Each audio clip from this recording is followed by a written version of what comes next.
Death by water, আর আরেকটা হচ্ছে what the thunder side. হ্যাঁ, এই দুইটা পার্ট। তো চলেন তাহলে আমরা আমাদের আসলে আলোচনায় ফিরে যাই।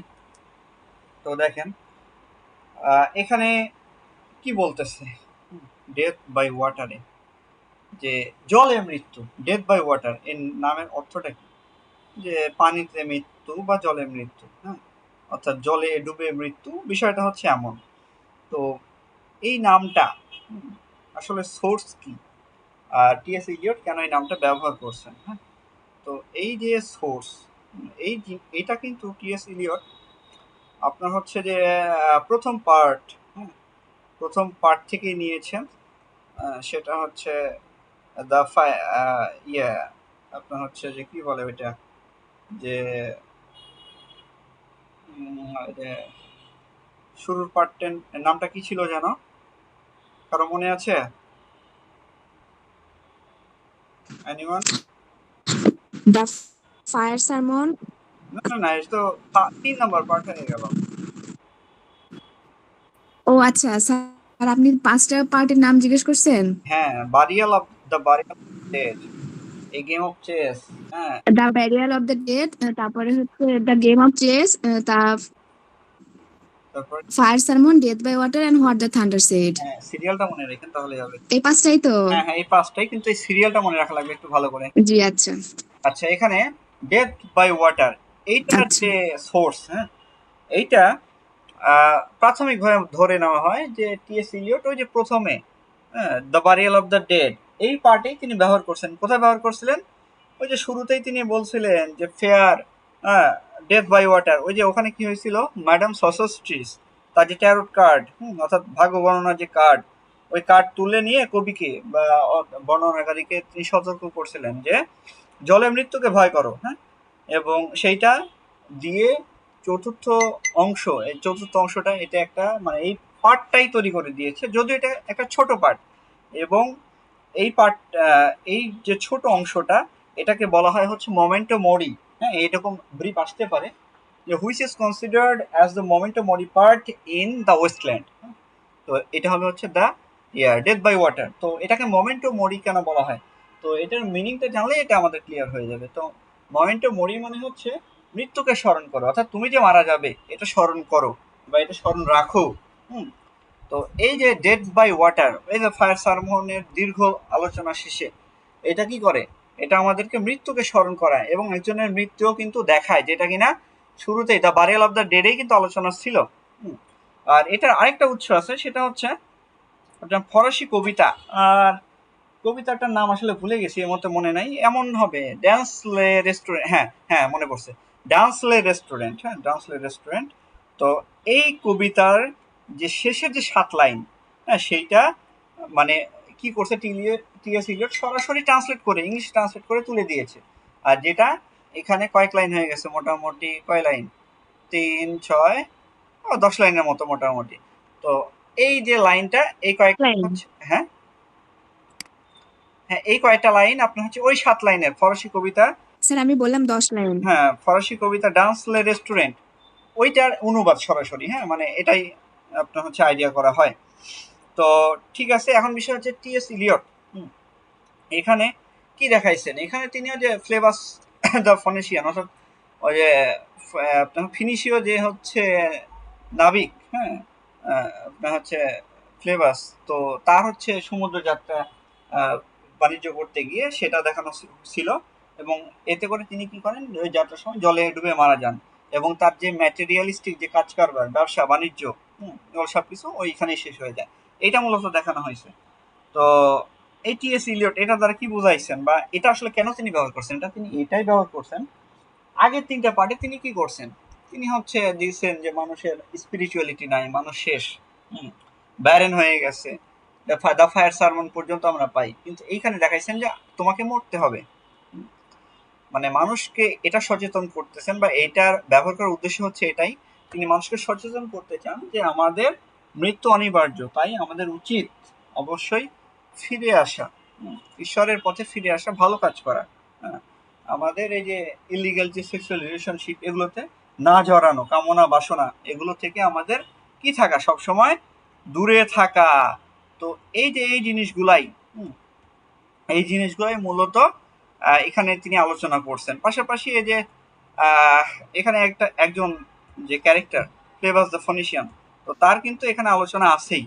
যে সে কি করছিল, আপনার হচ্ছে যে সে ব্যবসা করতে গিয়ে দূরদেশে ভূমধ্যসাগরের মধ্যে আর কি ব্যবসা করতে গিয়ে, তার ব্যবসা কাজে গিয়ে সে কি হয়, ডুবে মারা যায়। হ্যাঁ, তো এই যে সে ডুবে মারা গেল, তো ডুবে মারা যাওয়ার পরে কি হইলো, তার যাবতীয় যে কাজকর্ম সবই কিন্তু এখন শেষ। তার সব যাবতীয় ব্যস্ততাও কিন্তু কি হয়ে গেল, শেষ হয়ে গেল। আর কিন্তু তার কোনো কাজ কারবার নাই, সবই শেষ। তো এই যে মানুষের জীবন, এত ব্যস্ততা কিসের জন্য? এত টাকা পয়সা বর্তমানের জেনারেশনে যে ইনকাম করতেছে, হালাল হারাম দেখার উপায় মানে দরকার নাই, ইনকাম হইলেই হইলো, মানে এমন একটা অবস্থা। তো কোনটা হালাল ওগুলো মানুষ দূরে চলে গেছে, হ্যাঁ, ওগুলো থেকে আসলে সরে গেছে। ধর্ম কর্ম আসলে এখনকার মানুষরা যে আহ, আসলে বলছিল না যে নবী করিম সাল্লাল্লাহু আলাইহি সাল্লাম বা ওই যে অনেক এটা নিয়ে একটা হাদিসই আছে যে শহীদেরাও কি জাহান্নামে যাবে, দানকারীরাও জাহান্নামে যাবে। তো মানুষেরা দান করে এখন দেখানোর জন্য, হ্যাঁ, কিন্তু অরিজিনালি এগুলো হয় না, কারণ একজনের হক মেরে খেয়ে বা এই যে হারাম খেয়ে আসলে এগুলো তো হয় না।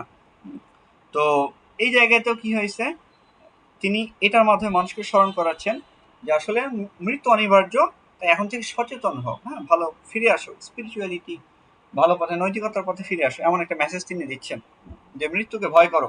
ডেথ বাই ওয়াটার, আচ্ছা মৃত্যু, আচ্ছা জলে মৃত্যু বা জলে বা পানিতে মৃত্যু হয় এমন। তো কার মৃত্যু হয় এগুলো আমরা গল্পটা এই লাইনগুলোতে আমরা দেখতে পাবো। ফ্লেভাস দ্য ফনিশিয়ান এ ফোর্টনাইট ডেড, ফ্লেভাস ফনিশিয়ান। তো ফোর্টনাইট দ্বারা আপনার হচ্ছে যে 14 নাইট হবে, এটা ফুল ফর্ম হবে হচ্ছে 14 নাইট, মানে শর্টে এটা লিখে দিয়েছে তাই, হ্যাঁ। তো এটা দ্বারা বোঝাচ্ছে হচ্ছে 14 নাইট, অর্থাৎ 14 রাত আগে সে কি হয়ে গেছে, আপনার হচ্ছে মানে মারা গেছে, মৃত এমন একটা অবস্থা। Forgot the cry of girls and deep sea শোয়েলস।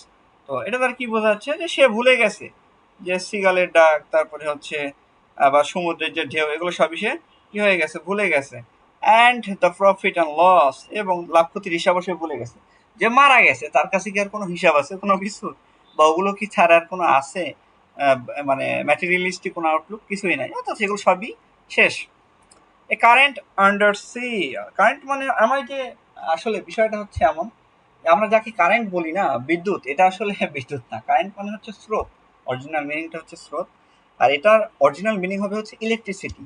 Electricity মানে হচ্ছে বিদ্যুৎ, আমরা আসলে এটাকে ভুল বলি। এটা আসলে কারেন্ট এখন নামটা কেন আসলো, বিষয়টা হচ্ছে এমন যে স্রোতটা অনেক ফাস্ট আসে, ঠিক তেমনি বিদ্যুতের যে গতিটা এটা অনেক ফাস্ট স্রোতের মতোই। তো যার কারণে এটাকে মানে এখন আমাদের মুখে মুখে কারেন্ট হয়ে গেছে, বাট অরিজিনাল যে বিষয় সেটা হচ্ছে এটা হবে ইলেকট্রিসিটি। আর কারেন্ট বলতে বোঝা হচ্ছে সমুদ্র, সি কারেন্ট, সমুদ্র স্রোত, হ্যাঁ, কিন্তু এটাই এখন মানে ঢাকা পড়ে গেছে, এখন কারেন্ট বলতে আমরা ইলেকট্রিসিটি বুঝি। যাই হোক, এটা ছিল হচ্ছে বিষয়। এই কারেন্ট আন্ডার সি, যে সমুদ্রের নিচে যে স্রোত, picked his bones in whisper as he rose and fell. এই যে মানে হুইসপার মানে ফিসফিস করা, তো ফিসফিসের যে স্রোত তার হাড়গুলো ছুঁয়ে গেছে, হ্যাঁ, যেমন কি সে উঠলো আবার নামলো, মানে তার দেহটা সমুদ্রের নিচে তলায় গেছে, আস্তে আস্তে ক্ষয়ে যাচ্ছে এমন একটা অবস্থা। এবং হাড়গুলো তার শরীর থেকে মানে মাংস গলে হাড়গুলো আলাদা হয়ে যাচ্ছে। He passed the stages of his age and youth. তো সে কি করছে, সে তার যে স্টেজেস গুলো ছিল, এজ মানে হচ্ছে যৌবন এবং সরি ওল্ড এজ এবং হচ্ছে ইউথ, অর্থাৎ যৌবন এবং বার্ধক্য, সকল স্টেজ সে অতিক্রম করছে। এন্টারিং দ্য হোয়াইলপোল, হোয়াইলপোল মানে হচ্ছে আপনার হচ্ছে ঘূর্ণিস্রোত, ওই যে আপনার সমুদ্রের মধ্যে দেখতে পাবেন বা নদীর মধ্যে দেখতে পাবেন যে বাঁক নেয়, হ্যাঁ, অনেকখানি এলাকা জায়গা নিয়ে বাঁক নেয়, এবং ওই স্রোত একদম নিচে, ওর মধ্যে যদি আপনি ডুব দেন বা লাফ দেন একদম নদীর নিচে নিয়ে চলে যাবে। মানে ওখান থেকে বের হওয়াটা মুশকিল, কারণ ওই পাকের মধ্যে অনেক শক্তিশালী শক্তি ওখানে জমা হয়। তো এটা কিন্তু হোয়াইলপোল, তো ঘূর্ণিঝড়ে সে প্রবেশ করে আর কি, হ্যাঁ।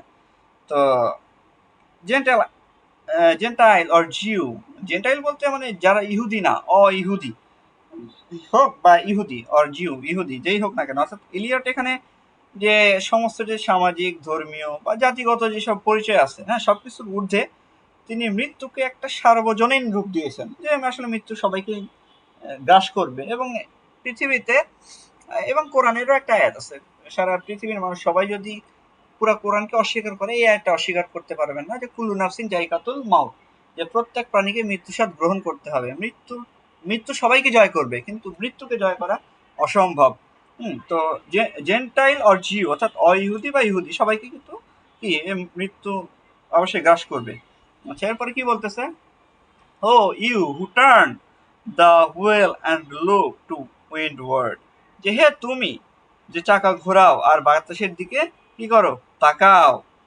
Consider Phlebas who was once handsome and tall as you, যে যে ফ্লেভাস এর কথা ভাবো, যে কিনা তোমার মতো কি লম্বা এবং সুদর্শন ছিল। অর্থাৎ এই যে শেষের দুই লাইন দ্বারা কি করতেছে, লেখক আমাদেরকে সচেতন করতেছে যে অবশ্যই ফ্লেভাসের দিকে তাকাও, সে কিন্তু তোমার মতোই লম্বা এবং সুদর্শন ছিল, কিন্তু তাকে কিন্তু মৃত্যু গ্রাস করছে। ভালো হয়ে যাও, ওই যে বলে না, ভালো হয়ে যাও মাসুদ, বিষয়টা হচ্ছে এমন, ভালো হয়ে যাও। হ্যাঁ, মেসেজ দিচ্ছেন যে আসলে ধ্বংস সন্নিকটে, এজন্য কি হয়ে যাও, ভালো হয়ে যাও। আচ্ছা, তো এরপরের যে পার্ট, হুম এরপরের পার্ট হচ্ছে what the thunder said, what the thunder said. তো অর্থাৎ এর মানে কি, যে মেঘ কি বলেছিল, মানে থান্ডার মানে গর্জন। তো আসলে মেঘের যে গর্জন সেটা কি বলেছিল। তো বিষয়টা হচ্ছে এমন, নামটা এই নামটা আসলে কোথায় থেকে আসলো, এই যে হোয়াট দ্য থান্ডার সেইড, এই নামটা কোথায় থেকে আসলো সেটা আগে আমাদের জানা লাগবে। তো আমরা এটা যদি নামটা ইয়ে করি, তাহলে বিষয়টা এমন হয় যে টি.এস. ইলিয়ট এটা আপনার হচ্ছে যে বৃহদারণ্যক উপনিষদ, হ্যাঁ, হিন্দু মিথোলজি থেকে নিয়েছেন। তো বৃহদারণ্যক উপনিষদ থেকে তিনি মূলত এটা এই আলোচনাটা ধার করছেন বা এই নামটা ধার করছেন। তো আসলে স্টোরিটা কি ছিল, স্টোরিটা এমন ছিল যে একবার আপনার হচ্ছে যে প্রজাপতি, তাকে সম্ভবত ব্রহ্মা বলা হয়, তো প্রজাপতি কাছ থেকে ৩ জাতি শিক্ষা নিয়েছিল। ৩ জাতি কে কে? আপনার হচ্ছে যে দেবতারা, মানুষেরা এবং ডেমনস অর্থাৎ রাক্ষসেরা। হ্যাঁ, তো তো এই ৩টা জাতি আপনার যখন শিক্ষা শেষ করে, তো এখন পিতার কাছ থেকে তারা আধ্যাত্মিক একটা উপদেশের জন্য আসে যে পিতা, আমরা তো শিক্ষা গ্রহণ করলাম, এখন আধ্যাত্মিক উপদেশ দেন। তো প্রজাপতি মুখে কোনো কথা বলে নাই। তো না বলে তিনি মহাকাশে উপরে মেঘের একটা গর্জন, একটাই শব্দ উচ্চারণ করেন, সেটা হচ্ছে দা, ডি এ ডা।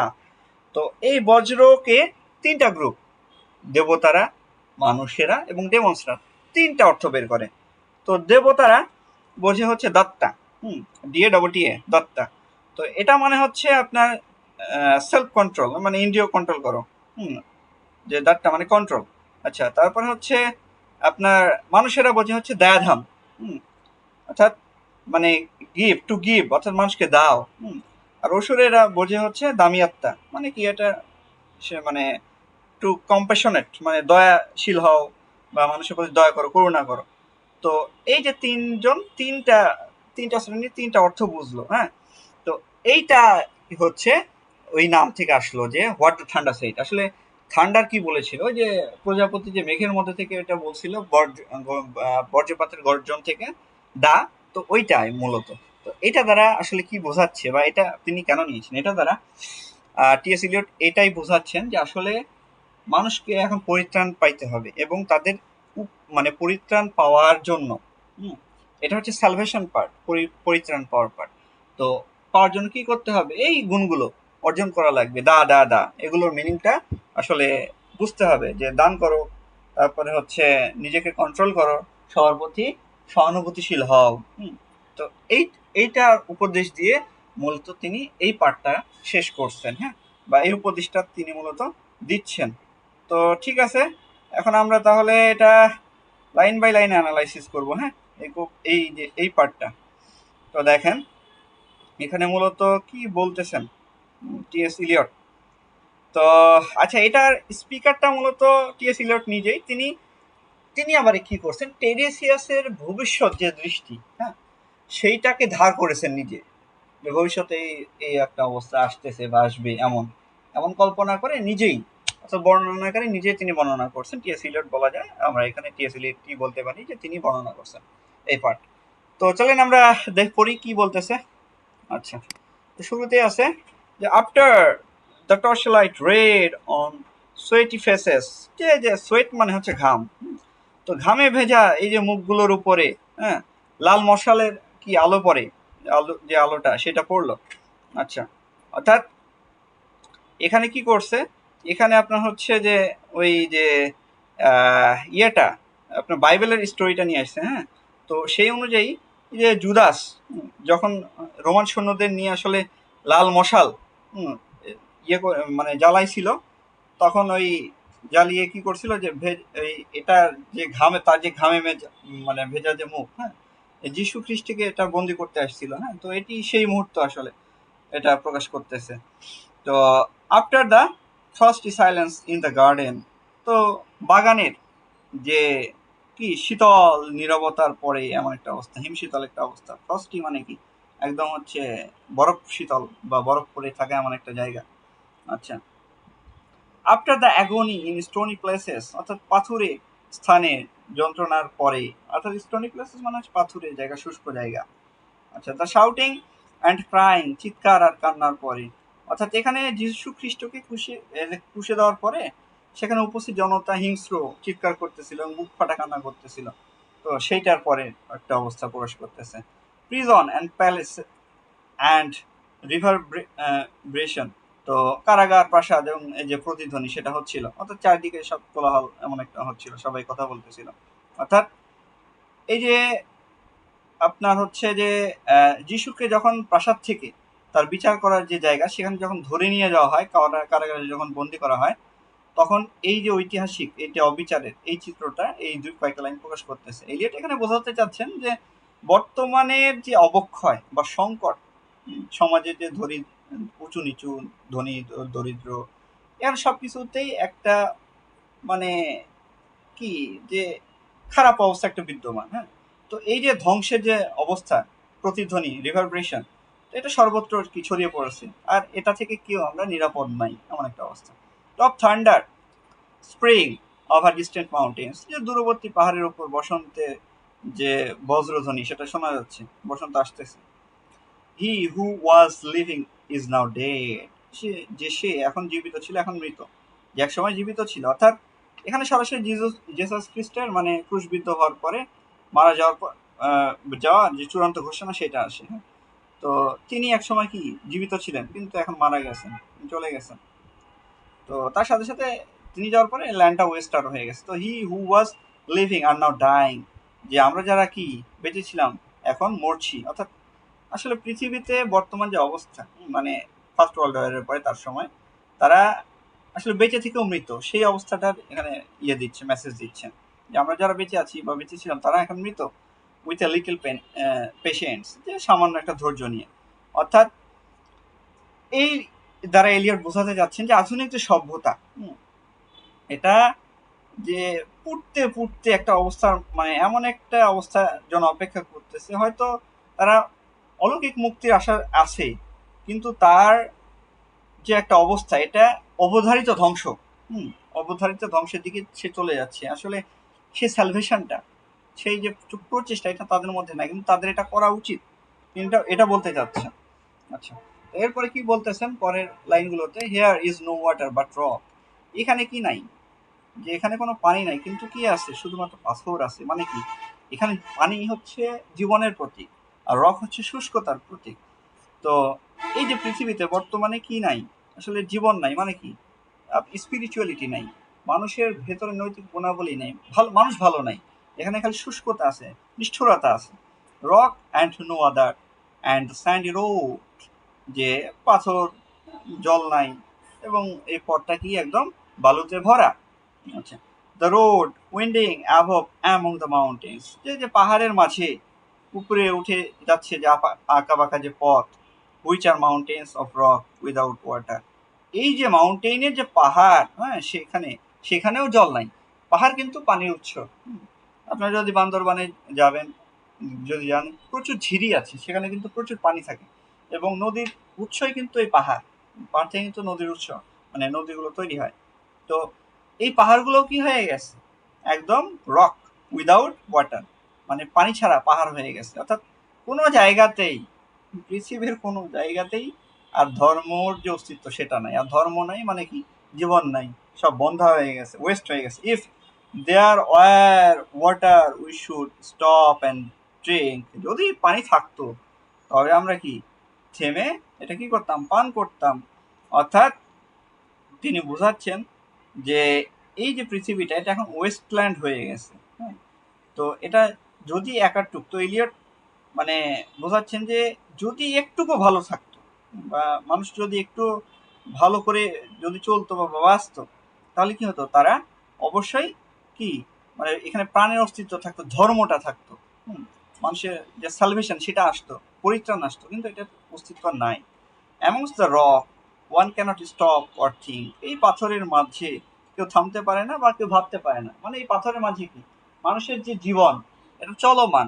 ওই যে লন্ডন ব্রিজের কথা বলা আছে যে তারা চাকরি করতেছে, তারা চলতেছে, তারা চলমান কাজ করতেছে, ওখান থেকে এসে বাসায় আসতেছে, আবার কাজে যাচ্ছে, আবার সেক্সুয়াল রিলেশনশিপ করতেছে, এগুলোতে কোনো আবেগ নাই।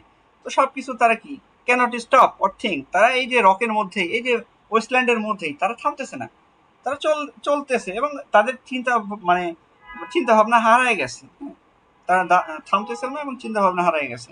Sweet is dry and feet are in the sand.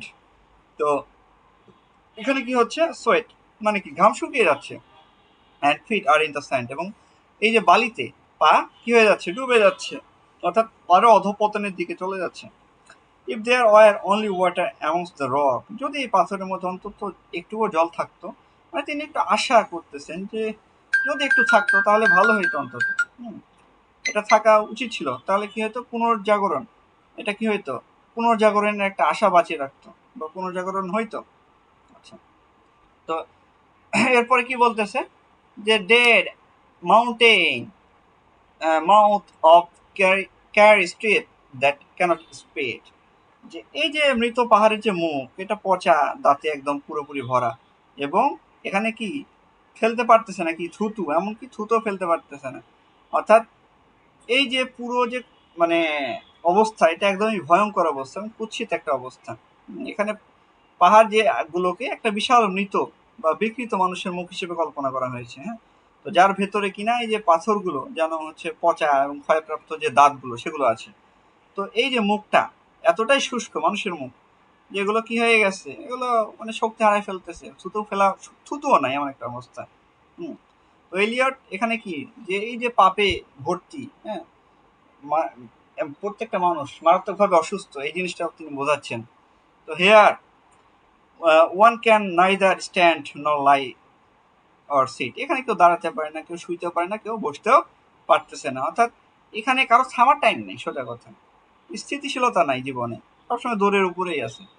আচ্ছা, there is not even silence in the mountains, এবং এই পাহাড়গুলোতেও কি নাই, নীরবতা নাই।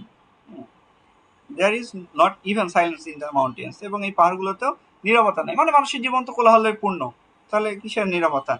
But dry sterile thunder without rain, কিন্তু কি আছে, কিন্তু আছে শুষ্ক বজ্রধ্বনি, এবং সেখানে কি নাই, উইদাউট রেইন, বৃষ্টি নাই, এমন একটা অবস্থা। তো এরপরে কি বলতেছে যে there is not even solitude in the mountains, এমনকি পাহাড়েও কি নাই, নিঃসঙ্গতা নেই, মানে একদম এই যে একাকিত্বতা সেগুলোও নেই। পাহাড় অর্থাৎ এখানে মানুষের জীবনের প্রতীক এটা। But red silent faces near and snarl, তো এখানে আছে কি শুধু লাল গোমরা মুখোমুখ, হ্যাঁ, যা কিনা যারা মানে বিদ্রুপ করে এবং এক সময় কি যে স্নার্ল মানে কি গর্জে ওঠে, এমন একটা অবস্থা। অর্থাৎ খুব হিংস্র মানুষ এমন। From doors of মাড cracked houses, অর্থাৎ এই যে কাদায় কাদা মাটিতে ফাটা যে দরজা, সেখান থেকে কি হচ্ছে, ইফ দেয়ার আর ওয়াটার, যদি সেখানে কি থাকতো, যদি জল থাকতো অর্থাৎ পানি থাকতো।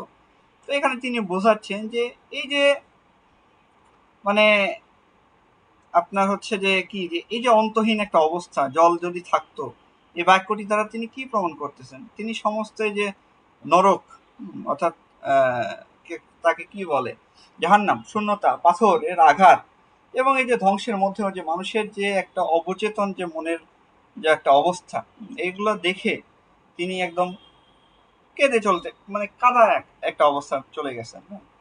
এবং এখানে মানুষের মানে পুনর্জাগরণ দরকার, কিন্তু এখানে একমাত্র উপায় হচ্ছে জল, বৃষ্টি। তিনি এই বৃষ্টিটা চাচ্ছেন, অর্থাৎ আধ্যাত্মিকতা, ধর্ম ফিরে আসুক, এই জিনিসটা তিনি চাচ্ছেন এখানে মানুষের ভেতরে। আচ্ছা, তো এরপরে কি বলতেছে, অ্যান্ড নো রক, আর কোনো পাথর যদি না থাকতো। অর্থাৎ তিনি বক্তা এখানে বলতেছেন যে এই যে মানে কেবল জলের উপস্থিতি তিনি চাচ্ছেন না, তিনি আশপাশের যে পাথরের যে কঠোরতা বা নিষ্ঠুরতা, হ্যাঁ, সেটারও তিনি অবসান চাচ্ছেন। ইফ দেয়ার ওয়ার রক, যদি পাথর থাকতো, অ্যান্ড অলসো ওয়াটার, এবং তার সাথে যদি পানিও থাকতো, অ্যান্ড ওয়াটার, যদি পানি থাকতো, এ স্প্রিং, তাহলে ঝর্ণা। অর্থাৎ তিনি সবকিছু পজিটিভ, সবকিছু চাচ্ছেন মানুষের জীবনে পজিটিভ সবকিছু আসুক। এ পুল অ্যামং দ্য রক, অর্থাৎ এই যে পাথরের মধ্যে কি থাকবে, একটা পুল থাকবে, একটা দেখা যাচ্ছে জলাধার থাকবে, এমন তিনি চাচ্ছেন। অর্থাৎ তিনি মানুষের যে পুঁজিবাদী যে চিন্তা ভাবনা, যে যান্ত্রিকতা, এটা যতই এগুলোতে ভরা হোক না কেন, তিনি চাচ্ছেন যে মানুষের ভেতরের অন্তরটা অন্তত কি জলে পূর্ণ থাকুক, বা ধ্যানে মানুষ একটু মগ্ন থাকুক। তো এরপরে কি বলছে, if there were sound of the water only, যে যদি এখানে কি থাকতো, শুধু জলের শব্দটাই যদি থাকতো, অর্থাৎ আধ্যাত্মিকতা যদি থাকতো, তাহলে কতই না ভালো হইতো। নট দ্য সাইকেড, যে ঝিঝি পোকার শব্দ নয়। তো ঝিঝি পোকার শব্দটা হচ্ছে একঘেয়ে একটা শব্দ, এবং এটা শোনা যায় হচ্ছে তীব্র গরমে, শুষ্ক অবস্থায়, তখন তিনি ওটা চাচ্ছেন না, সাইকেডের শব্দটা চাচ্ছেন না। অ্যান্ড ড্রাই গ্রাস সিঙ্গিং, এবং কি শুকনো ঘাস কি করে, ঘাসের গান তিনি চাচ্ছেন না। হ্যাঁ, শুকনো ঘাসের আপনার হচ্ছে যে গানও তিনি চাচ্ছেন না। এটা মূলত ওই যে ডোরিস লেসিং এর একটা ইয়ে আছে, উপন্যাস সম্ভবত এটা, দ্য গ্রাস ইজ সিঙ্গিং, সেটা থেকে মূলত এখানে আসা নেওয়া, যে যে ওখানে কি হয়, যে ডিক টার্নার তার ওয়াইফ ম্যারি টার্নারকে মোজেস হত্যা করে, তো সেখানকার মতো শুকনো পরিবেশ, এই যে অন্যকে যে হত্যা করতেছে, এটাও তিনি চাচ্ছেন না। But sound of waters over a rock, কিন্তু পাথরের উপরে দিয়ে বয়ে চলা কি জলের যে শব্দ, এগুলো চাচ্ছেন আসলে। Where the hermit thrush sings in pine trees, যেখানে কিনা এই যে হারমিট পাখি, হ্যাঁ, হারমিট থ্রুশ পাখি, অর্থাৎ এই যে বুলবুলি পাখি, তারা কি করবে, গাছের ডালে বসে থেকে গান গায়, তিনি এগুলো চাচ্ছেন।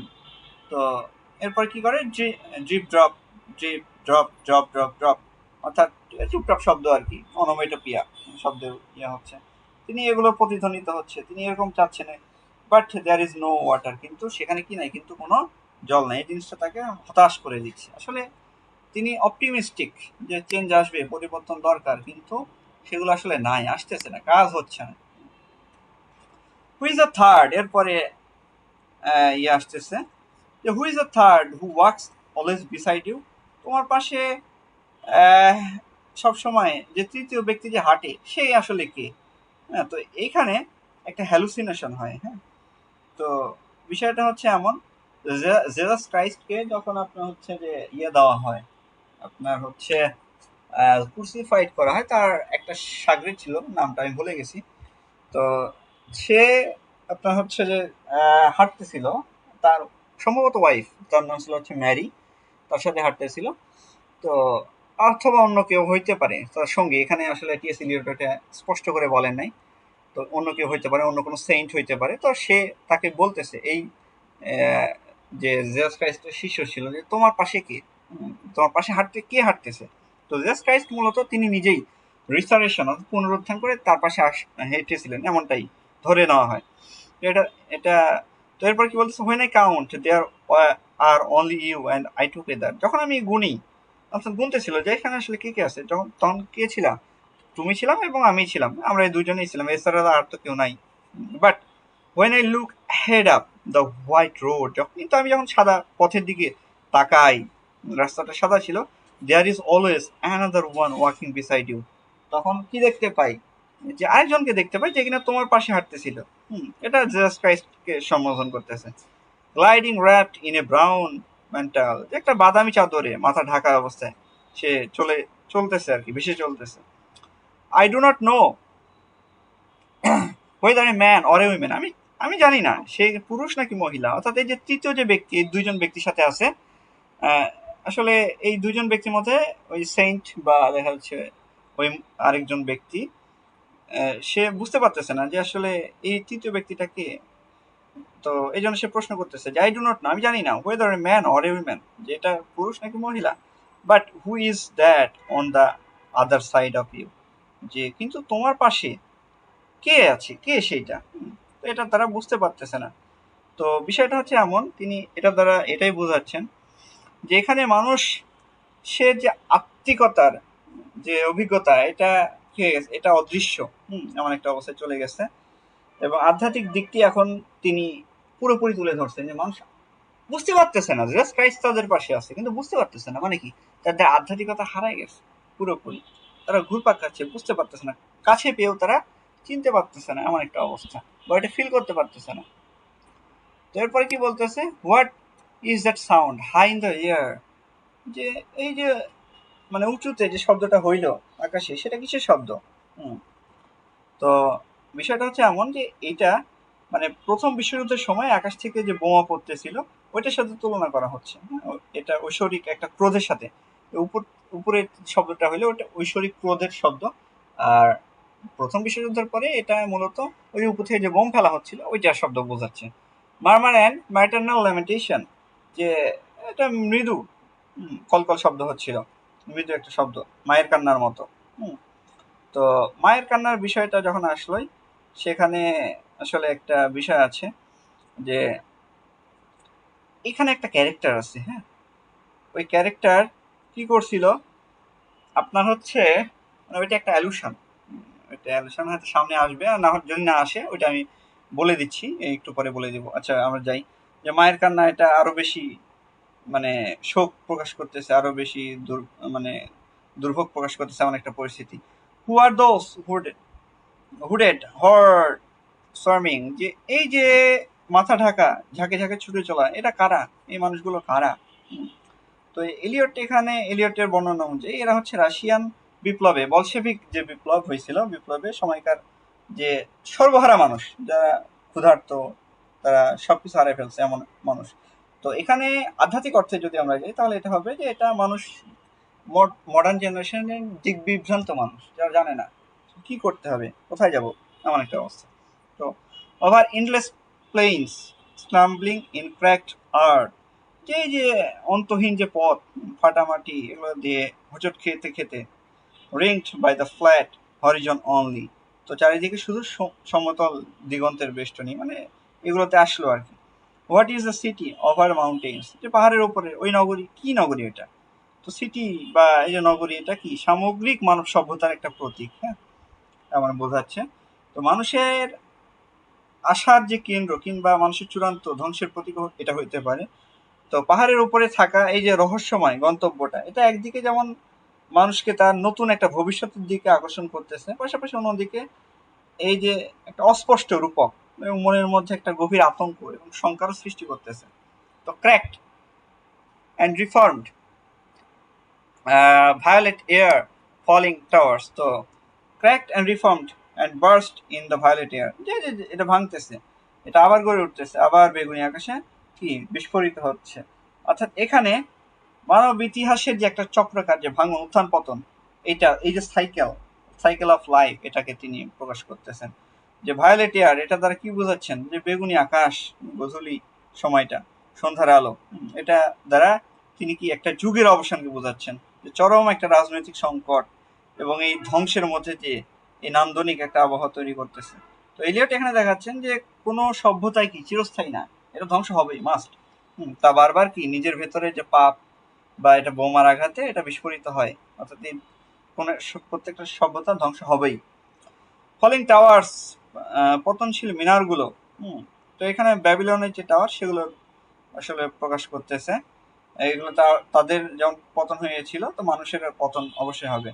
Jerusalem Athens Alexandria, Jerusalem Athens Alexandria, সব কিছুরই কি হয়েছিল, পতন হয়েছিল। ভিয়েনা লন্ডন, ভিয়েনা এবং লন্ডনেরও, আচ্ছা, এমন একটা অবস্থা। আনরিয়াল, এগুলো সবই কি অবাস্তব শহর, মানে এগুলো জাস্ট বাইরে থেকে জাঁকজমকপূর্ণ দেখায়, কিন্তু ভিতর থেকে স্পিরিচুয়ালি এরা ব্যাংক্রাফটেড, মানে দেউলিয়া, এমন একটা অবস্থা। তো এরপরে কি বলতেছে, যে a women drew her long black hair out tight, একটা নারী তার লম্বা কালো চুল শক্ত করে টেনে ধরলো, মানে একটা নারী, একটা জাদুকরী দিকে ইঙ্গিত করতেছেন তিনি। And fiddled whisper music on those strings, এবং সেই চুলের তারে কি সে ফিস করে সুর তুলতেছিল, অর্থাৎ নিজেকে, নিজের যে লম্বা চুল, যে চুলকে তিনি বেহালা তারের মতো ব্যবহার করে সুর তুলতেছিলেন আর কি, একটা কি বলা যায় সরেল, অর্থাৎ একটা চিত্রকল্পন মতো। And bats with baby faces in the violet lights, আর এই যে বেগুনি আলোয় যে ছোট শিশু, ছোট ছোট বাদুরগুলো, সেগুলো রিসেল অ্যান্ড বিট দেয়ার উইংস, তাদের শীষ দিচ্ছিল এবং ডানা ঝাপটাচ্ছিল।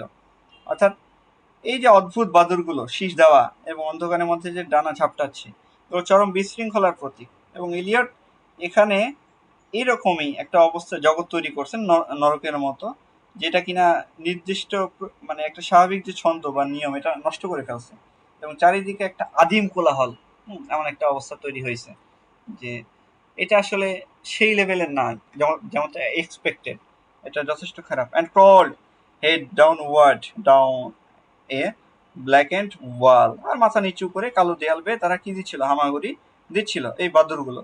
এগুলো মানুষের প্রতীক আর কি, বর্তমান সভ্যতার প্রতীক। And upside down in air were towers, আর কি আকাশের যে মিনারগুলো সেগুলো উল্টা হয়েছিল। Tolling reminiscent bells and kept the hours, যে কি করতেছিল এরা, যে স্মৃতি জাগাচ্ছিল, ঘন্টা ধ্বনি বাজাচ্ছিল, যা সময়ের কি হিসাব রাখতো। অর্থাৎ এই যে চার্চের যে ঘন্টাগুলো, এগুলো সবসময় কি মানুষের অতীত, হারিয়ে যাওয়া ঐতিহ্য, তারপর হচ্ছে ধর্ম এবং সময়ের এগুলোর প্রতীক। কিন্তু এই উল্টো হয়ে যাওয়া যে মিনার, সেগুলো কি করতেছে, এগুলো ঘন্টা গুলো কি করতেছে যেন আপনার হচ্ছে যে একটা ধ্বংস বা সভ্যতার বিলাপের জন্য গান গাচ্ছে। হ্যাঁ, তো ইলিয়ট এখানে দেখাচ্ছেন যে সব মানে সময়ে তার নিজস্ব নিয়মে ঠিকই চলে, কিন্তু এই সময় কেবল কি মানুষের উত্থান এবং পতনকে রেকর্ড করে। মানুষ কি সময়ের পরিক্রমায় উত্থান হয় আবার পতনও হয়। And voices singing out of empty cisterns and exhausted wells, এবং এই যে শূন্য, যে আপনার জলের যে জায়গা সেইটা শুকিয়ে যাওয়া কূপ থেকে কি আসতেছে, কণ্ঠস্বর ভেসে আসতেছিল। তো এর মাধ্যমে এলিয়ট দেখাচ্ছেন যে যেখানে জীবন, প্রেম বা পবিত্র জল থাকার কথা ছিল, সেখানে আজ কেবল কি অন্তহীন শূন্যতা। একটি আধুনিক যে যান্ত্রিক সভ্যতা, এটা চরম দেউলিয়াতেও এটা প্রমাণ করে যে একটা অবস্থা যথেষ্ট নাজুক। তো ইন দিস, এবং শেষে তিনি কিন্তু পরিত্রাণের উপায় বলে দিবেন, যাই হোক আমরা ওইদিকে আগাচ্ছি না, ওইদিকে আগাচ্ছি পরিত্রাণের দিকে। তো in this decayed hole among the mountains, যে পাহাড়ের এই যে পচে যাওয়া যে গহ্বরে বা গর্তে, in the faint moonlight the grass is singing, যে ক্ষীণ আলোয়, অল্প আলোয় চাঁদ কি করতেছে, চাঁদ গান গাচ্ছে। অর্থাৎ এই লাইনে চারপাশে অন্ধকারের মাঝেও কি প্রকৃতি একটা মৃদু আলো বহন করতেছে। হ্যাঁ, তবে এই যে এই গানটা, এইটা কোনো আনন্দের গান না, বরং এটা অত্যন্ত রহস্যময় এবং ভুতুরে একটা গান। তো এলিয়ট এখানে দেখাচ্ছেন যে জীবন পুরোপুরি শেষ না হলেও তা অত্যন্ত খুবই দুর্বল এবং যথেষ্ট খারাপ খণ্ডিত অবস্থায় কোন রকম টিকে আছে, মানে ক্ষীণ আলোয় হালকা। Over the tumbled graves about the chapel, যে ভেঙে পড়া কবরগুলোর উপর, গির্জার চারপাশে, অর্থাৎ ট্রাম্বেল গ্রেভস দ্বারা ভেঙে যাওয়া মানে আপনার কবরগুলো, যেটা মানুষের শারীরিক মৃত্যুর প্রতীক আর কি। আচ্ছা, there is empty chapel only the wind's home, যে সেখানে কি আছে, শূন্য গির্জা, যা এখন শুধুমাত্র যে বাতাস, সেইটা হচ্ছে বাতাসের বাসা, এমন একটা অবস্থা। It has no windows and doors, এটাতে কোনো কি নাই, জানালা নাই, কোনো মানে আর দরজাটা কি হচ্ছিল, কোনো রকম টিকে ছিল, দুলছিল। Dry bones can harm no one, এবং শুকনো হাড় কারো কি করতে পারে না, কোনো ক্ষতি করতে পারে না। তো ড্রাই বোনস বা শুকনো হাড় কি, এটা হচ্ছে মৃত্যু বা অতীতের মানে অবশেষ যতটুকু আছে ওগুলোর প্রতীক। তো এখানে মানে তিনি খুব সূক্ষ্মভাবে ব্যঙ্গ করতেছেন এভাবেই যে মৃত অতীত হয়তো কাউকে সরাসরি কি দেয় না, থাবা দেয় না, কাউকে খমর দেয় না, কিন্তু রেখে যাওয়া এই যে শূন্যতা বা পতন বর্তমান প্রজন্মকে কি করে, গভীরভাবে পঙ্গু করে ফেলে। অর্থাৎ প্রথম বিশ্বযুদ্ধের যে প্রভাব, এটা বর্তমান জেনারেশনকে কি করতেছে, পঙ্গু করে ফেলতেছে। তো এটি বাইবেলের ওল্ড টেস্টামেন্ট থেকে নেওয়া একটা স্কেলের ইজেকে এলিয়ার হচ্ছে কাহিনী থেকে। তো only a cock stood on the roof tree, যে শুধুমাত্র একটা মোরগ ছাদের চূড়ায় দাঁড়িয়েছিল। কো কো কো রিকো মানে এভাবে শব্দ করতেছে, যে মোরগ এভাবে ডাকতেছিল। তো অর্থাৎ এখানে এখানে নতুন একটা জাগরণ, নতুন একটা ভোরের আশা পাওয়া যাচ্ছে, যে ধ্বংসের মাঝেও এখানে শেষ প্রান্তে এসে পাঠকদের মনে একটা অলৌকিক যে পুনর্জন্ম, এটার যে আলো সেটা ক্ষীণ আলো তিনি পৌঁছে দিচ্ছেন। In a flash of lightning then a damp gust, যে হঠাৎ বিদ্যুতের একটা ঝলকে কি হইল, ঝলকে তার যে একটা ধমকা হাওয়া এখানে বয়ে গেল, ব্রিঙ্গিং রেইন, এবং বৃষ্টি নিয়ে আসলো। তো অবশেষ কি হইলো, সেই প্রতীক্ষিত যে বৃষ্টি সেইটা চলে আসলো, অর্থাৎ পবিত্রতম প্রতীক হিসেবে এখানে বৃষ্টি হাজির হইলো আর কি।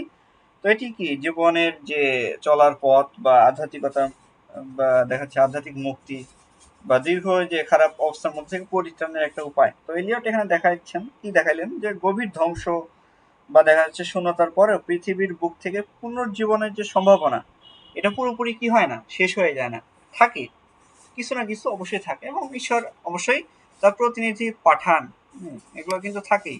তো আপনার যে ইয়েটা আপনার হচ্ছে কি বলে যে পুনরায় যে মানে পুনর্জীবন হওয়ার বা দেখা যাচ্ছে ভালো পথে যাওয়ার সেই সুযোগটা কিন্তু মানুষের থাকেই। তো এরপরে কি করতেছেন, তিনি পাশ্চাত্যে কিন্তু চলে গেছেন, হ্যাঁ সরি প্রাচ্যে চলে গেছেন, পাশ্চাত্য থেকে গঙ্গাকে নিয়ে আসতেছেন। গঙ্গা ওয়াজ সানকেন, যে গঙ্গা শুকিয়ে নেমে গিয়েছিল, অ্যান্ড লিম্প লিভস, অর্থাৎ টেমস থেকে তিনি এখন কোথায় চলে যাচ্ছেন, গঙ্গায় চলে যাচ্ছেন।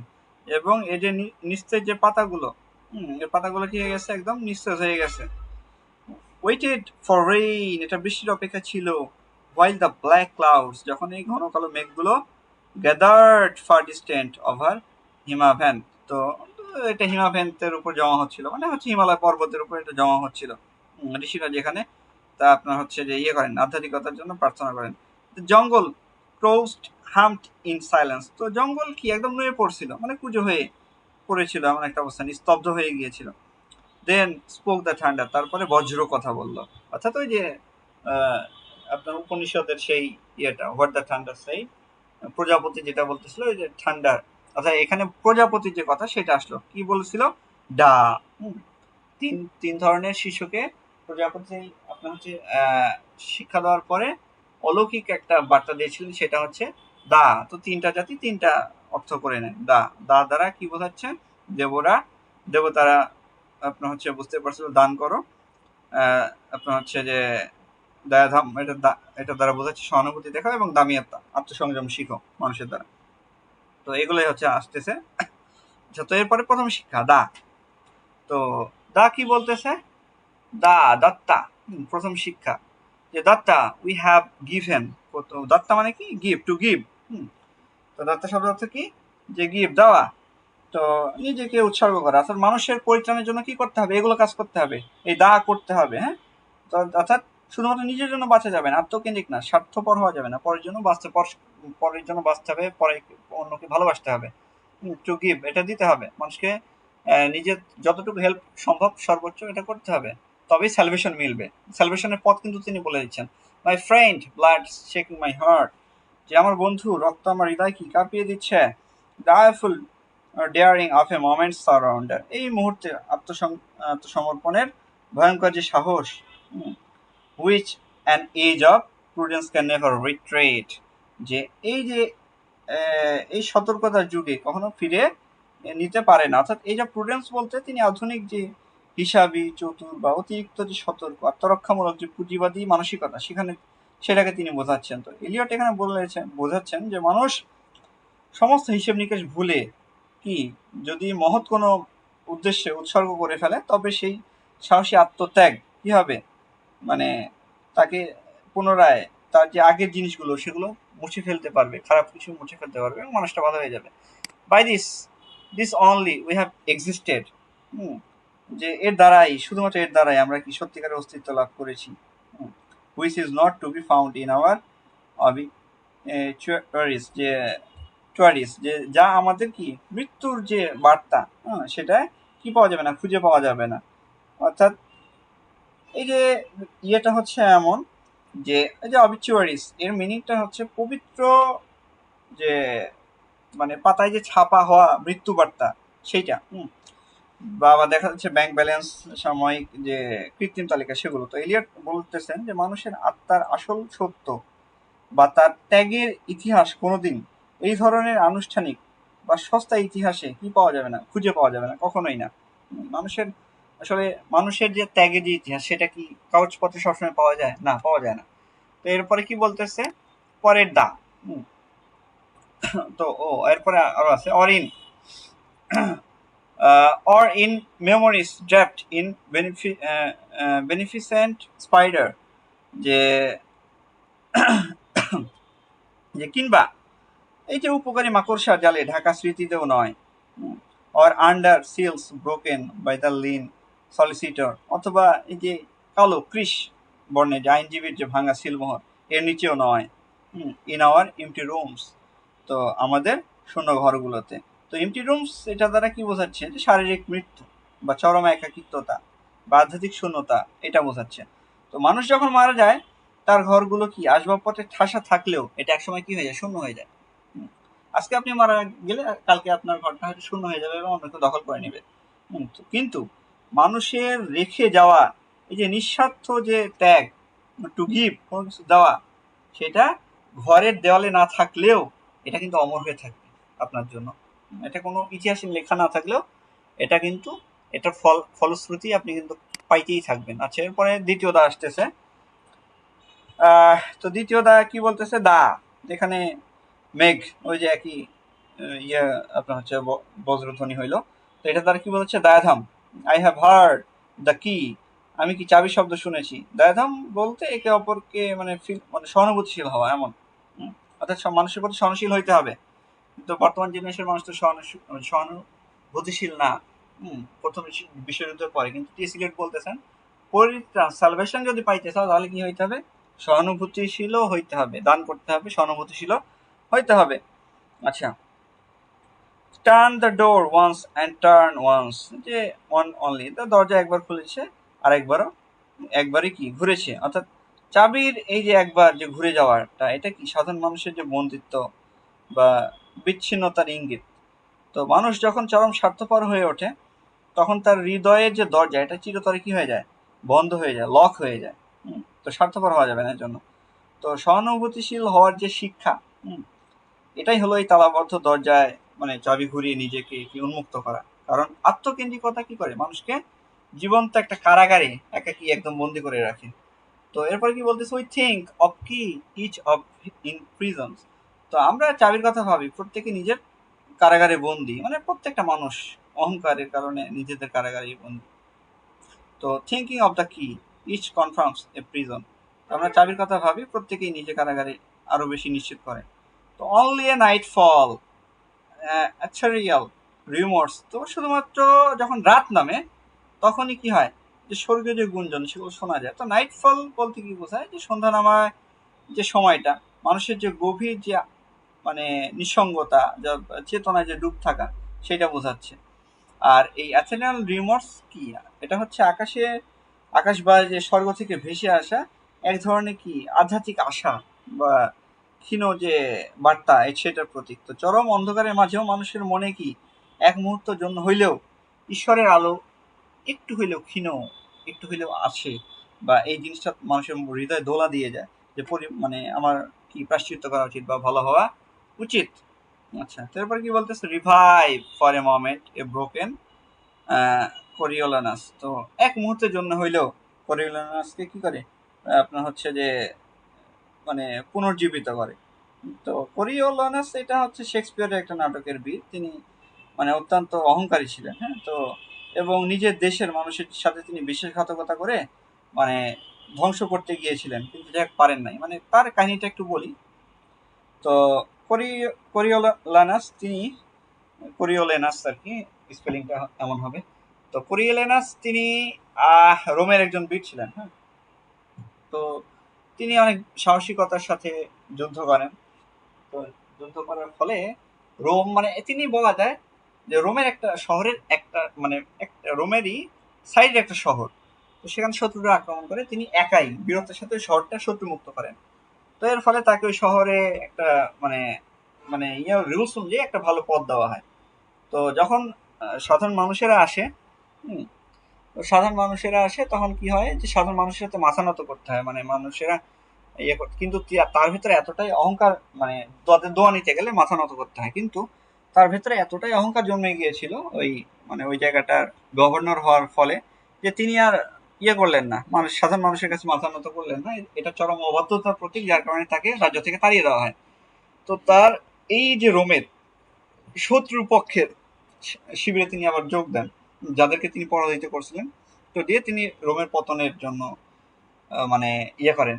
তো তিনি এত ক্ষিপ্র প্রতাপে যুদ্ধটা করতেছিলেন যে রোমের সেনারা পারতেছিল না তার সাথে। তিনি নিজেই কিন্তু নিজের দেশের এগেনস্টে দাঁড়াইছেন এবং যুদ্ধ করতেছেন।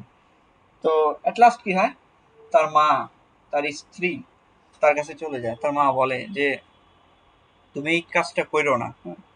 তো তার মা আসলে যখন তাকে একটু সুন্দর করে বোঝায়, তখন তার কঠিন হৃদয়টা গলে যায়। আর মায়ের কথা তো ফেলতে পারে না। তো তখন সে একটা কথা বলে, আসলে আম্মা, আপনি রোমকে আজকে বাঁচায় নিলেন কিন্তু আপনার ছেলেকে ধ্বংস করে দিলেন।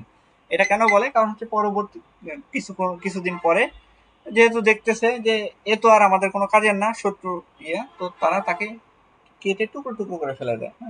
তো মায়ের কথা রাখতে গিয়ে এই যে কোরিওলানাস, তো লেনাস তার এভাবে মৃত্যু হয়ে যায়।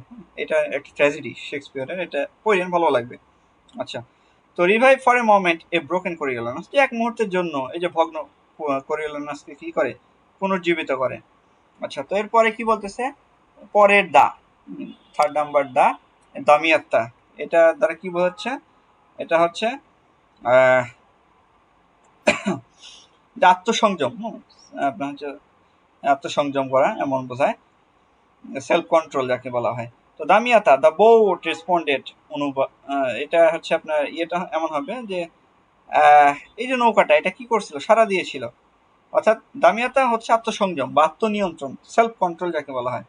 আর এই বোট, নৌকাটা কি মানুষের জীবন বা তার যে চঞ্চল হৃদয় বা সমগ্র মানব সভ্যতার এটার প্রতীক। তো মানুষের জীবন, এই যে জীবন নামে যে নৌকাটা, এটা কি দিক বিভ্রান্ত হয়ে ভাসতেছিল। তো তখন আত্মসংযমের যে সঠিক সুশৃঙ্খল যে ছোঁয়া, যেটা অলৌকিকভাবে কি সাড়া দিতে শুরু করলো, তখন কি হলো, সংযম মানুষের ভেতরে এই যে সমস্ত যে বিশৃঙ্খলা, এটা শৃঙ্খলায় রূপ নিল, অর্থাৎ মানুষ ভালো হয়ে গেল সেলফ কন্ট্রোল করার মাধ্যমে। তো gaily to the hand expert with sail and oar, যে কি হইলো, যে একজন দক্ষ এবং ওস্তাদ নাবিক যেভাবে কি করে, যে আনন্দের সঙ্গে পাল বইটা এটা প্রতি কি করে, এটার প্রতি যখন হাত লাগায়, অর্থাৎ গেলি, অর্থাৎ আনন্দের সাথে, গে থেকে গেলি আসছে, to the expert hand with shells, যেভাবে দক্ষ নাবিক বইটা হাত লাগায়। দ্য সি ওয়াজ কাম, তখন কি ছিল, সমুদ্র ছিল শান্ত। Your heart would have responded, তোমার হৃদয় সারা দিত। অর্থাৎ সি বা সমুদ্র এখানে মানুষের যে উত্তাল যে আবেগ, বা জীবনের যে বিস্তৃত শক্তি, এটার প্রতীক। তো যখন জীবনের সঠিক নিয়ন্ত্রণ বা আত্মসংযম এগুলো ভারসাম্য ফিরে আসে, তখন চারপাশের যে উত্তাল যে অবস্থা, এগুলো অলৌকিকভাবে শান্ত হয়ে যায়। অর্থাৎ মানুষ যখন ভালো হয়ে যায়, মানুষের অন্তরাত্মা যখন ভালো হয়ে যায়, বাইরের যে পরিবেশ এটাও ঠান্ডা হয়ে যায়, বাইরের ঝড়ও ঠান্ডা হয়ে যায়। এগুলো বাইরের পৃথিবী ভালো হয়ে যায়। অর্থাৎ আমাদের প্রয়োজন কি, ভেতর থেকে ভালো হওয়া, তাহলে আমাদের যে ব্যস্ততা হাবিজাবি এগুলো সবকিছু কি ঠিক ভালো হয়ে যাবে। আচ্ছা, গেলি হয় ইনভাইটেড বেটিং অবিডিয়েন্স, তো আনন্দের সাথে আহ্বান পেলে বাধ্যতামূলকভাবে কি হলো, স্পন্দিত হইল। টু কন্ট্রোলিং হ্যান্ডস, নিয়ন্ত্রণকারী হাতের প্রতি। অর্থাৎ এই যে কন্ট্রোলিং হ্যান্ডস বা নিয়ন্ত্রণকারী হাত দুটি হলো কি, এটা মানুষের নিজের ভেতরের আত্মনিয়ন্ত্রণ। তো এলিয়ট এই উপনিষদের শিক্ষায় তিনি এই বার্তাটি এমন, লাস্টের দ্বারা এটা যে মানুষের এই যে মৃত পায় আধুনিক যে ওয়েস্টল্যান্ড থেকে মুক্তির পথ কোনো যুদ্ধ বা সাময়িক কোনো প্রগতিতে অবশ্যই এটা নাই। এটার জন্য এই যে তিনটা মহাজাগতিক যে দাত্তা, দয়াধাম, তামিয়াত্তা, এটা ফলো করতে হবে। অর্থাৎ আত্মদান করতে হবে, সহানুভূতিশীল হতে হবে এবং আত্মসংযম মানুষের ভিতরে থাকতে হবে। এটাই কি আধুনিক জীবনের সমস্ত বিশৃঙ্খলা এবং অবক্ষয়ের একমাত্র মেডিসিন, ঔষধ, ঠিক আছে। আচ্ছা, তো এরপরে লাস্টের কয়েকটা লাইন কি বলতেছে দেখেন, আই স্যাট আপন দ্য শোর, যে আমি এই তীরে বসলাম। অর্থাৎ বক্তা এখানে ফিশার কিং এর সেই ইয়েটা আবার আলোচনা আনতেছেন। ফিশার কিং ওই তীরে বসে কিন্তু মাছ ধরতো, হ্যাঁ। তো তিনি একাধারে টাইরিসিয়াস বা সবকিছুকে সবাইকে এখন এক জায়গায় নিয়ে আসতেছে সে, হ্যাঁ। আগের খন্ড খন্ড যা কিছু ছিল সবকিছুকে এক জায়গায় নিয়ে আসতেছে। Fishing with the red playing behind me, মাছ ধরতেছিলাম আমার পেছনে, কি শুষ্ক পেছনে শুষ্ক প্রান্তর, কিন্তু সামনে সে মাছ ধরতেছিল নদীর ধারে বসে। আচ্ছা, তো shall I at least see my lands in order, তো আমি কি অন্তত এই যে যে ভূমিগুলো সেগুলো কি শৃঙ্খলা আনতে পারি। অর্থাৎ এটা মানব জাতির যে পুনর্গঠন সেটার দিকে ইঙ্গিত করতেছে, যে পৃথিবী আসলে হয়তো রাতারাতি আপনার হচ্ছে পরিবর্তন আনা সম্ভব না, কিন্তু এই যে চারপাশের যে বিশৃঙ্খলা এর মধ্যে দিয়েও মানে মানুষকে এই তিনটা দায়ের মাধ্যমে শিক্ষা দেওয়া যাইতে পারে। এতে করে কি হবে, মানুষ আত্ম উপলব্ধি করতে পারবে এবং আস্তে আস্তে পৃথিবীটা ভালো হবে। London bridge is falling down. London London bridge কি হয়ে যাচ্ছে, ভেঙে পড়তেছে। রিপিটেশন দিয়ে দিচ্ছেন মানে কি, জোর দিচ্ছেন যে আসলে আধুনিক সভ্যতাটা শেষ হয়ে যাচ্ছে। এরপরে একটা তিনি কি করছেন, ইতালীয় লাইন তিনি নিয়েছেন, হ্যাঁ, যে পুইসাকোস নেল ফকো সে গ্লি অ্যাফিনা। তো এর মিনিংটা হচ্ছে এমন যে তারপর সেই যে শোধনকারী যে আগুন, এটা আগুনে নিজেকে নিভাইলো। তো এটা ডিভাইন কমেডি থেকে নেওয়া হয়েছে, পার্গেটরি লাইন থেকে। তো এরপরে কি বলতেছে যে এখানে বিষয়টা হচ্ছে এটা ডিভাইন কমেডি, আর ডান্তে ডিভাইন কমেডি থেকে নেওয়া হয়েছে। তো এখানে কি যে এখানে যে আগুনটা হচ্ছে কামনার আগুন থেকে, হ্যাঁ। তো এখান থেকে এই কামনার আগুন থেকে নিজেকে নিভাইলো বা দূরে রাখলো। তো এরপরে কি বলতেছে যে কোয়েন্ট অফ ফেয়ম ইউটি খেলিডন ও স্যালো স্যালো, আমি কবে এই যে গিলের পাখির মতো হব। ও গিলে পাখি মানে স্যালো গিলে পাখি, এই যে ফিলোমেলার বোন এই স্যালো পাখিতে রূপান্তরিত হয়েছিল, সেই ইয়েটা আনতেছে, যে বলতেছে আমি কখন পাখির মতো এরকম মুক্ত হব। এখানে নিজে যে প্রার্থনা বা মানব জাতি সবার জন্য যে প্রার্থনা সেটা আসতেছে, তারাও চাচ্ছে পরিবর্তন। তো লে প্রিন্স ডি অ্যাকুইন্টা এল লা টো অ্যাবোলি, যে অ্যাকুইন্টা হচ্ছে আপনার হচ্ছে যে রাজপুত্র, অ্যাকুইন্টা রাজপুত্র ধ্বংসপ্রাপ্ত কি মিনারের যে অধিপতি এটা। তো এটা ফরাসি কবি যে জেরার্ড ডি নার্ভালের একটা কবিতা থেকে নেওয়া হয়েছে এই আলোচনা। তো এখানে কি কি হয় যে রাজপুত্র মানে একটা মহিমা, এটার প্রতীক, এবং হারিয়ে যাওয়া রাজকীয় ইয়ের প্রতীক। তো এলিয়ট এটার মাধ্যমে ইতিহাসের যে সাহিত্য বা সংস্কৃতির যে ভগ্নাদশা এটা তিনি দেখাচ্ছেন। আর মানব ইতিহাসের সমস্ত বড় বড় যে গৌরব শেষ পর্যন্ত কিসে পরিণত হয়, ধ্বংসেই পরিণত হয়, সেটা তিনি বোঝাচ্ছেন। This fragments I have show against my ruin, এই যে ভগ্ন অংশগুলো আমি আমার এই ধ্বংসস্তূপের বিরুদ্ধে কি এখানে জড়ো করছি, মানে নিজের মনের বিরুদ্ধে গিয়ে এখানে তিনি জড়ো করছেন। অর্থাৎ তিনি আগে আগে যতগুলো স্টোরি নিয়ে আসছেন, শেক্সপিয়র, ডান্তে, বাইবেল, বুদ্ধ, এগুলো টুকরো টুকরো সবকিছু কি তিনি জ্ঞান এবং সংস্কৃতি এগুলোকে তিনি বোঝাচ্ছেন। তো তিনি যে আধুনিক যে যান্ত্রিক সভ্যতা আজ পুরো কি হয়ে গেছে, ভেঙে চুরে চৌচির হয়ে গেছে। মানুষ বা এই যে কবি এই যে প্রাচীন যে মহান যে সংস্কৃতির টুকরোগুলো সেগুলো কি এগুলো দেয়াল দাঁড় করিয়েই ভাঙা আত্মাকে পুনরায় মানে প্রাণ আনার চেষ্টায় ব্যস্ত আছেন বা চেষ্টা করতেছেন। ওয়াই দেন ইল ফিট হিরোনিমোস ম্যাট ইজিং, তবে আমি কি ঠিক মানে আমি কি ঠিক তোমাকে ঠিক করে দেব যে হিরোনিমো আবার উন্মাদ হয়েছে। মানে আমি কি মানে এটা বলবো, এটা মূলত যে থমাস কিডের রেনেসাঁ যুগে দ্য স্প্যানিশ ট্র্যাজেডি, একটা ডিফেন্স ট্র্যাজেডি এটা, সেটা থেকে এই আলোচনাটা নেওয়া হয়েছে। তো নাটকে কি হয়, হিরোনিমো তার ছেলের হত্যার প্রতিশোধ নেওয়ার জন্য পাগলামির ভান করে, হ্যামলেটের মতোই ঠিক, হ্যাঁ। এবং অনেকে ইয়ে মতে এইটা থেকে দ্য স্প্যানিশ ট্র্যাজেডি থেকেই উইলিয়াম শেক্সপিয়ার হ্যামলেটকে ধার করছে, মানে আইডিয়াটা নিছে। এবং ক্যারেক্টারগুলো মিল আছে, যেমন হচ্ছে হোরেশিও, হ্যামলেটের ফ্রেন্ডের নাম হোরেশিও ছিল, ওখানে হিরোনিমো ছেলের নামও হোরেশিও। তো নাটকে কি হয় যে প্রতিশোধের জন্য এটা পাগলামির ভান করে, তার ছেলেকে মেরে ফেলা হয়েছিল যেহেতু। তো কাহিনীটা এমন, আমি একটু বলি হালকা তাহলে বুঝতে পারবেন। যে হিরোনিমো ছিল হচ্ছে রাজা রাজপ্রাসাদের বিচারক, হ্যাঁ। তো তার ছেলের নাম ছিল হচ্ছে হোরেশিও। তো সে আপনার হচ্ছে ওখানের যে ইয়ে মানে প্রিন্সেস ওই রাজ্যের, হ্যাঁ, তো নামটা আমি ভুলে গেলাম, যাই হোক তাকে ভালোবাসতো। হুম, তো তাকে ভালোবাসতো, কিন্তু আপনার হচ্ছে যে ইয়ে ওখানের বেল এম্পেরিয়া এমন যে নাম সম্ভবত বেল এম্পেরিয়া, তো তাকে ভালোবাসতো। তো কিন্তু এই জিনিসটা ওই মেয়ের ভাই, অর্থাৎ ওই প্রিন্সেসের ভাই এবং হচ্ছে পর্তুগিজের যে প্রিন্স যে কিনা বেল এম্পেরিয়াকে পছন্দ করতো, সে এই জিনিসটা পছন্দ করে না। এর কারণে কি হয়, একদিন এই হরিশিওকে ডাকে তারা বাগানে, এবং হরিশিওকে মেরে ওই বাগানে ঝুলায় রাখে। হুম, বাগানের পিছনে রাখে। তো যখন হিরোনিমো দেখে যে তার ছেলের এই অবস্থা, তখন সে প্রতিশোধ পরায়ণ হয়ে যায়। তো একদিন সে তখন পাগলামির মানে সে কে হত্যা করছে এটা খুঁজতে খুঁজতে সে পাগলামি করতে থাকে, এবং একসময় সে বুঝতে পারে, মানে বিষয়টা হচ্ছে এমন যে সে যদি হত্যাকারীর সামনে গিয়েও পাগলামি করে, যাতে করে হত্যাকারীরা ওপেনেই তার হত্যার বিষয়গুলো আলোচনা করে। তো এইভাবে সে পাগলামি করে এবং একসময় বুঝতে পারে যে হ্যাঁ, এরা দুইজন আমার ছেলেকে হত্যা করছে। তো তারপরে সে পাগলামিটা ছেড়ে দেয়, এবং একদিন রাজা বলে যে রাজ্যে একটা তাকে দায়িত্ব দেয় যে একটা নাটক আয়োজন করার জন্য। তো সে কি করে, এই প্লটের উপরেই মানে আয়োজনটা তৈরি করে, এবং ওই যখন কার্টুন পড়ে যাচ্ছিল তার আগে এই দুইজনকে হত্যা করে, মানে এরকম এদের হত্যা করা হবে এরকম একটা সিন তৈরি করছিল, এবং সে রিয়েল হত্যা করে সত্যি করে। তো দর্শক বা রাজারা মানে আরো বেশি বিমোহিত হয় যে বাহ, একদম সত্যিকার হত্যা করার মতোই তো সিন তৈরি করছে হিরোনিমো, সে তো ভালো এক্সপার্ট। যখন কার্টুন পরে তার আগে সে বলে দেয় যে আমি সত্যি সত্যি এদেরকে হত্যা করছি, কারণ এরা আমার ছেলেকে হত্যা করছিল। তো এতে করে রাজা অনেক ক্ষেপে যায়, এবং তখন কি করে হিরোনিমো নিজের জিহ্বা দিয়ে, সরি নিজের দাঁত দিয়ে নিজের জিহ্বা টেনে ছিঁড়ে ফেলে, যাতে তার জবানবন্দি কেউ নিতে না পারে, বা কেন সে হত্যা করছে এগুলো যেন প্রকাশ না পায়।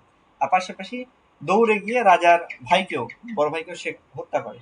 এইভাবে সে তার ছেলের হত্যার প্রতিশোধ নেয়, এবং মুহূর্তের মধ্যে সমস্ত ইয়েটা আপনার হচ্ছে যে কোর্টটা রাজ দরবারটা শ্মশানে পরিণত হয়ে যায়। এবং হ্যামলেটেও কিন্তু আমরা এই একই সিন দেখতে পাই যে অ্যাট লাস্ট রাজ্যটাই কি শাসন করার আর কেউ থাকে না, অবশেষে 14 ব্রাস সে এসে রাজ্য আর কি ইয়ে করে, শাসন করতে শুরু করে। তো এই একই কাজ হয়েছিল হিরোনিমোর সাথে। তো এই জন্য বলতেছে যে তবে কি আমি ঠিক করে দেব, হিরোনিমো আবার উন্মাদ হয়েছে। তো তিনি এলিয়ট এখানে দেখিয়েছেন কি যে আধুনিক সভ্যতার এই যে পুনর্গঠন, জগা খিচুড়ি মার্কার পুনর্গঠন, এর বাইরেও মানে বাইরে বাইরে দেখতে এটা নাটকের মতো, মানে ভালো আছে, সবাই ভালো আছে, কিন্তু এটা একটা সাজানো নাটক, কিন্তু ভেতর ভেতরে এটা কি একটা ভয়ঙ্কর একটা অবস্থা, প্রতিশোধ পরায়ণ, আত্মহনন, এগুলোকে হত্যা করতেছে, এগুলো সবকিছু লুকায় আছে। তো এই জন্য তিনি কি বলতেছেন এট লাস্ট, দাত্তা দয়াধাম দামিয়াত্তা, তাহলে তোমরা কি করো, তোমরা মানে কি করো, এটা হচ্ছে দাত্তা, অর্থাৎ ইয়ে হয়ে যাও, টু গিভ, অন্যকে দাও, হুম, বা দান করো, একটু তারপর সেলফ কন্ট্রোল, আত্মসংযম করো, অ্যান্ড মানুষের প্রতি সহানুভূতিশীল হও। এই শিক্ষাটা তিনি দিচ্ছেন যে আসলে আমাদের যে বাইরে যে ফ্রেম, আমরা বাইরে থেকে কি ভালো ভালো দেখাই, কিন্তু আমরা হিরোনিমার মতো পাগলামি ইয়ে করি, মানে আমরা ভালো থাকার ইয়ে করি, কিন্তু আসলে আমাদের ভেতরে কি আছে, আমাদের বাইরে বাহ্যিক আর ভেতরে বিষয়টা দুইটাই আলাদা। তো বলতেছেন না, এরকম থাকা যাবে না, ভালো হইতে হবে। এই জন্য তিনি শিক্ষা দিচ্ছেন যে দান করো, নিজেকে নিয়ন্ত্রণ করো, এবং কি অন্যকে ক্ষমা করো, টু গিভ, সরি আপনার হচ্ছে সহানুভূতিশীল হও অন্যের প্রতি। আর এট লাস্ট ওই ইয়েরই লাইন, উপনিষদেরই লাইন, শান্তি শান্তি শান্তি, যে কি হয়, শান্তি আসুক শান্তি আসুক শান্তি আসুক। তো উপনিষদের এই শ্লোক মানে সমাপ্তির ঐতিহ্য একটা মানে ইস্টার্ন ইয়েটা তিনি নিছেন। তো এই শান্তি শব্দটি অনেক অনেক গভীর। হুম, তো আধুনিক মানুষ যে ওয়েস্টল্যান্ড বা মরুভূমি হয়তো রাতারাতি এটা মুছে যাবে না, কিন্তু তার এই যে চিতার আগুন শেষ প্রান্তে গিয়ে কি করবে, মানব জাতির জন্য একটা পরম মুক্তি, বা দেখা যাচ্ছে যে বোধের একটা স্বর্গীয় যে আকুল প্রার্থনা, এটা উচ্চারণ করবে, বা দেখা যাচ্ছে মানুষ ভালো হবে লাস্ট, এবং পৃথিবীতে শান্তি ফিরে আসবে অন্তত। তো এই ছিল হচ্ছে সম্পূর্ণ আমাদের কবিতা, আর তো নাই। তো আপনাদের কনসেপশন ক্লিয়ার হয়েছে, অর্থাৎ পৃথিবী রুইন্ড একটা অবস্থা ফার্স্ট ওয়ার্ল্ড ওয়ারের পরে, কিন্তু এর অ্যান্টিডোট হিসেবে, প্রতিষেধক হিসেবে তিনি কি বলতেছেন, ওই যে থ্রি দা, আপনার হচ্ছে উপনিষদের যে শিক্ষা সেটা দিচ্ছেন, যে কি করো, এই তিনটা দা মেনে চলো, বা এটা যদি ইয়ে করো তাহলে কি হবে, জলও আসবে পৃথিবীতে, ওয়াটার পতিত হবে, মানুষের ভেতরটা ভালো হবে, তাহলে বাইরের ঝড়টাও থেমে যাবে। অর্থাৎ প্রত্যেকটা মানুষ যদি ভালো হয়, নিজে থেকে যদি ভালো হয়, তাহলে সমাজটাও কি হয়ে যাবে, অটোমেটিক ভালো হয়ে যাবে। অর্থাৎ নিজেকে self control, to give, to sympathise, এগুলো করতে হবে, তাহলেই পৃথিবীটা ভালো হয়ে যাবে। অর্থাৎ আমাদেরকে নিজেকে আগে চেঞ্জ করতে হবে, তাহলে সমাজটা অটোমেটিক চেঞ্জ হয়ে যাবে। এটাই হচ্ছে মূল শিক্ষা। তো কনসেপশন ক্লিয়ার হয়েছে? জি স্যার। ওকে, ঠিক আছে। এর মধ্যে দিয়ে আমাদের দ্য ওয়েস্টল্যান্ড শেষ। স্যার হ্যাঁ বলেন। স্যার ক্লাস স্যার একটু পেছায় দিলে ভালো হয় স্যার, এখন এই স্যারের নামাজের একটু সমস্যা হয়তো স্যার, 9টা 20 থেকে হলে ভালো হয় স্যার, কারণ বেশিরভাগ জায়গায় পরে 9টা নামাজ শেষ হইতে হইতে কষ্ট হয়ে যায় স্যার, টাইমলি শুরু করা যায় না। আচ্ছা ঠিক আছে, ইনশাল্লাহ আমি চেষ্টা করবো এটা ইয়ে করার, আসলে সবার তো একটা বিষয় আছে। জি স্যার। আচ্ছা ঠিক আছে, ইনশাল্লাহ। জি স্যার। তো জি স্যার, থ্যাংক ইউ ঠিক স্যার। আছে, আপনারা এগুলো আবার পড়বেন ভালো করে। নেক্সট কত তারিখে পরীক্ষা আছে, সেই পরীক্ষা প্রিপারেশনটা নেবেন। তাহলে ইনশাল্লাহ আজকে আমরা এই পর্যন্তই রাখি, দেখা হচ্ছে আবারও নেক্সট ক্লাসে। সবাই ভালো থাকবেন। আসসালামু আলাইকুম, আল্লাহ হাফিজ।